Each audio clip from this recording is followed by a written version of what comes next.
Assalamualaikum warahmatullahi wabarakatuh, and my name is Muhammad Shukri Adli. Now I will proceed to the introduction. First is, what is feminism?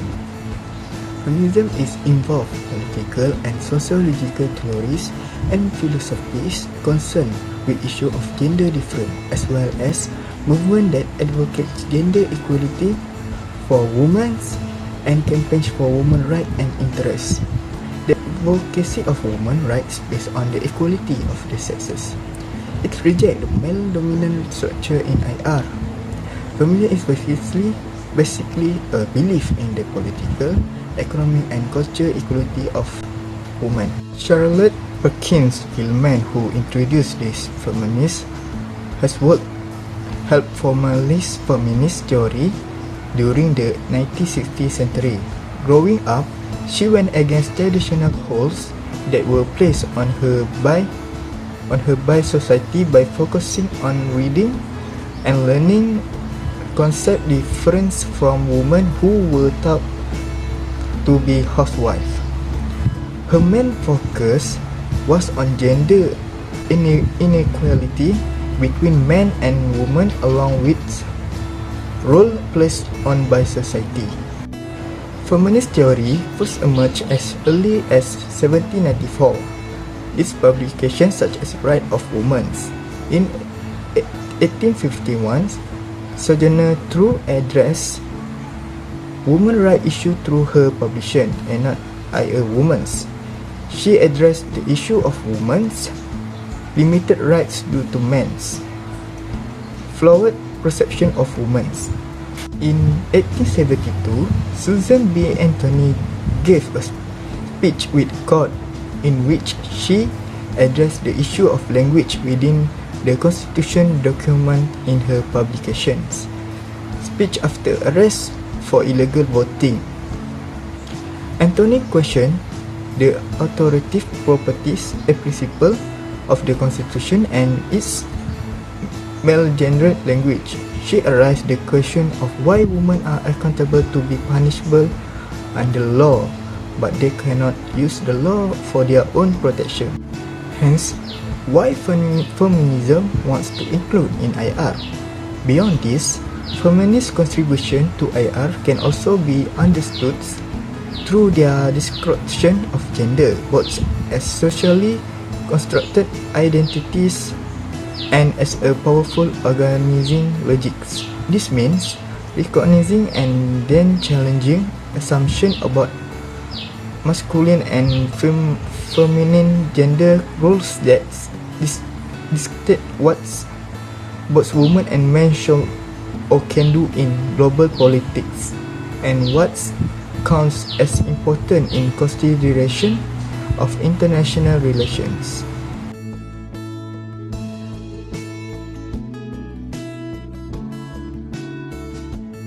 So next, there are few issues that can identify in this theory of radical feminism. The first issue is violence against women. Violence against women, also known as gender-based violence and sexual and gender-based violence, are violent acts primarily or exclusively committed against women or girls. Such violence is often considered a form of hate crime committed against women or girls specifically because they are female and can take many forms.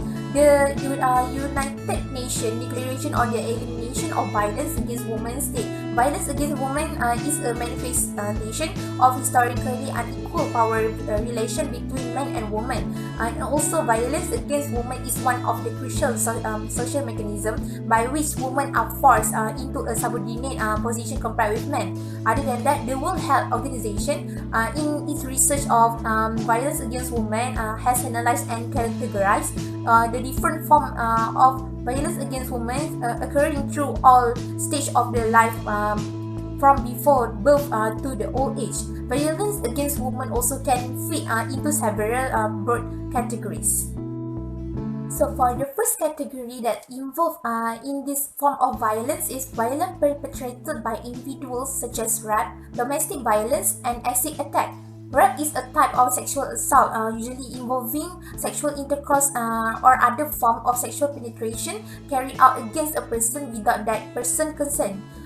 For domestic violence is often used as a synonym for intimate partner violence, which is committed by a spouse or partner in an intimate relationship against the other spouse or partner, and can take place in heterosexual and same-sex relationship or between former spouses or partners. And lastly, an acid attack, also called acid throwing, is a form of violent assault involving the act of throwing acid of a similar corrosive substance onto the body of another with the intention to disfigure, torture, or kill. And for the second categories of violence, which is violence perpetrated by organized criminal network, such as human trafficking and forced prostitution. Human trafficking is the trade of humans for the purpose of forced labor, sexual slavery, or commercial sexual exploitation for the trafficker or others. This may encompass providing a spouse in the context of forced marriage and the extraction of organs or tissues, including forced surgery and organ removal. And that's forced prostitution, also known as involuntary prostitution, is prostitution or sexual slavery that takes place as a result of coercion by a third party. Forced prostitution is a crime against the person because of the violation of the victim's rights of movement through coercion and because of their commercial exploitation.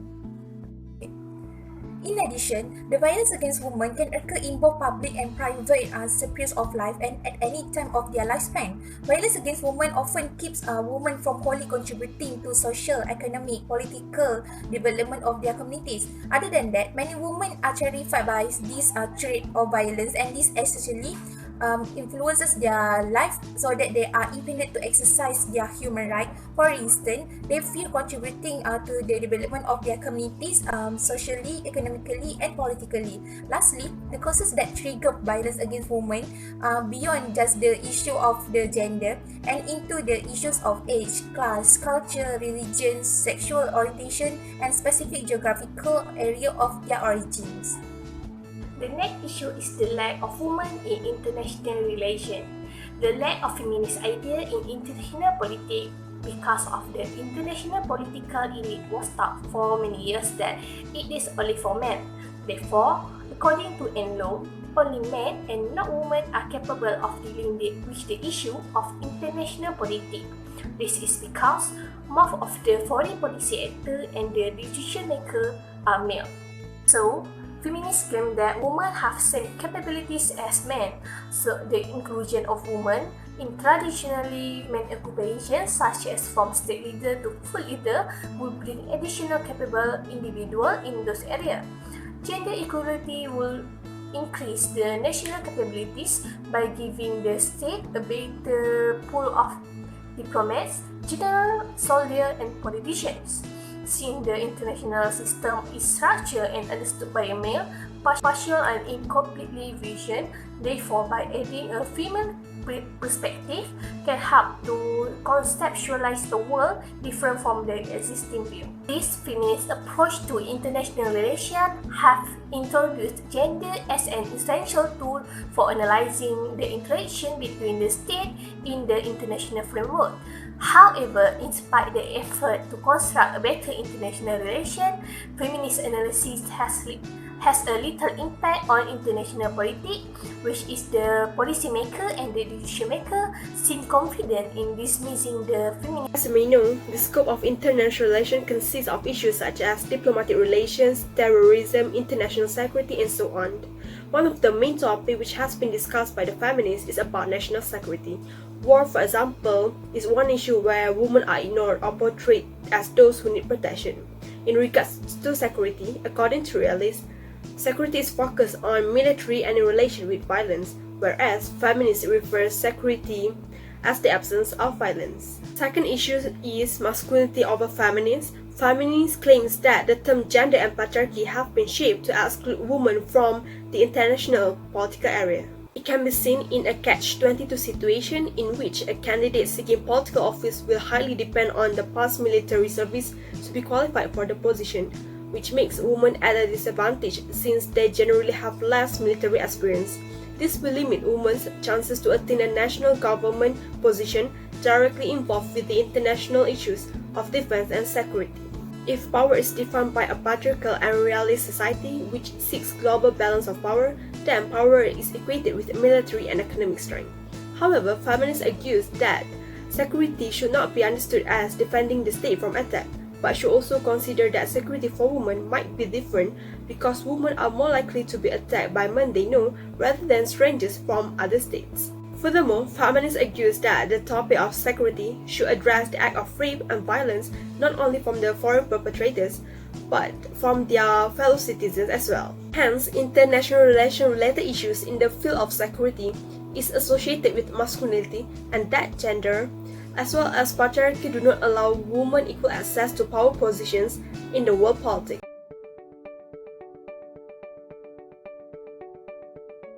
In the German ideology 1845, Marx and Engels described Marxist feminism as the misperception of the workers' relation of reproduction. They also think that to maintain the household is a part of household, feudal mode of production of goods for use under capitalism, and gives men further power over women's work. Marxist feminism explores how gender ideologies of feminism and masculinity structure production in the capitalism. This theory also concerns about the division of labor that keeps women in the domestic sphere of the family and men in the workplace. This is because the sexual division of productive and reproductive work that makes women unequal to men and allow capitalists to exploit women's unpaid labor. Therefore, Marxist feminists argue that women's housework is a part of social reproduction of capitalism. Moving on to the next slide. These are the books published by the feminists. First is The Subjection of Women by John Stuart Mill in 1970. John Stuart Mill is not a feminist, but he writes a book discussing on the main topic in feminism, which is the inequality of the gender. In The Subjection of Women, Mill argues that both the current state of gender inequality is inherently wrong and that it is prohibiting human flourishing. Instead of men holding disproportionate power and privilege, men and women should be entirely equal. Mill also thinks that the reason women face so much discrimination in the public sphere is because men unwillingly to view women as equal. The next book is Sexual Politics by Kate Millett in 1970. According to Millett, the man-woman relationship is deeply embedded in the power structures with political implications, hence she derived the term sexual politics. Millett argues that patriarchy was a political institution which relied on subordinate roles of women. This is due to the author suggesting a two-tier caste system, which meant that despite some females may be born into a higher class than some males, it meant due to the domination of sexual status, a patriarchal society has been reformed. Next, I'm going to elaborate on the campaign for wages for housework founded in 1972 by Marisa Dalla Costa, Salman James, and other renowned feminists. This campaign aims to demand for the wages for the work they do at home. As mentioned by Silvia Federici, if women were paid for all they do, there would be a lot of wages due. To support the statement, Marisa argued that the woman's unpaid domestic work is the central element of the capitalism accumulation because it is the work that produces the workforce. The work-from-home activists were interested in the political potential of reproductive labor, that is, the work that goes into maintaining and replacing the labor force and ensuring the well-being of the people. This work includes pregnancy and childcare, cooking, doing the laundry, and cleaning. This campaign, therefore, aims to make visible women's work, which was naturalized into non-existent by the capitalism. The next theory is theory radical feminism. Radical feminism is a perspective within feminism that calls for a radical reordering of society in which male supremacy is eliminated in all social and economic contexts, while recognizing that women's experiences are also affected by other social divisions, such as in race, class, and sexual harassment. In 1967, a group called New York Radical Women was started by Carol Hennis, Shulamit Firestone, and Robin Morgan. They were a group of who unhappy with being ignored by civil rights and anti-war group that were led by men. Radical feminists view society as fundamentally a patriarchy in which men dominate and oppress women. These feminists using the term patriarchy to describe the power relationship between men and women as well as to find out the root cause of women's subordination. Apart from that, This struggle includes the opposing the sexual objectification of women, raising public awareness such about issues as rape and violence against women. Radical feminism claims that the most men have the potential to use physical violence against women, including the rape and murder. Radical feminism helped to translate the radical protests for racial equality in which many had experienced over to the struggle for women's rights. Last but not least, radical feminism theorized the way patriarchy control all women by the threat of violence and rape.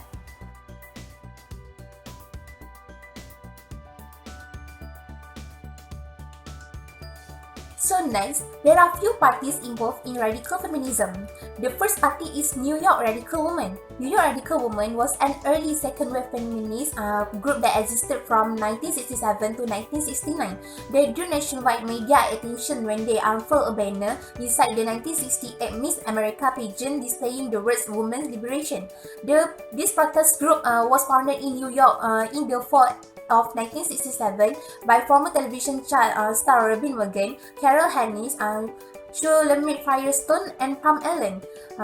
Apart from that, New York Radical Women were a group of young friends in their 20s who were part of the New Left who had grown tired of the male-dominated civil rights and anti-war movement, and men who they saw as well as still preferring their female counterparts to stay at home. Last but not least, New York Radical Women's first public action was at the convocation of the Janet Rankin Brigade. Members of the group had an alternative protest event, a burial of traditional womanhood, held in Arlington National Cemetery. Kathleen Sarah Child wrote a flyer for the keynote speech she gave at the convocation, and in this flyer, she coined the phrase "Sisterhood is powerful." So for the second parties involved in radical feminism is New York Radical Feminists. New York Radical Feminists was a radical feminist group founded by Shulamit Firestone and Coy in 1969 after they had left Restocking and the Feminists respectively. These parties were organized into small cells or brigade named after notable feminists of the past. Coy and Firestone led the Stanton Anthony Brigade. Central of this party's philosophy was the idea that men consciously maintain power over women in order to strengthen their egos, and that women internalize their subordination by diminishing their egos. Other than that, feminist theory that emphasize women's subordination as being rooted in the unconscious playing out of internalized sex roles. Its activities during that time including holding a monthly consciousness raising meeting, publishing a regular newsletter, and maintaining a speakers bureau.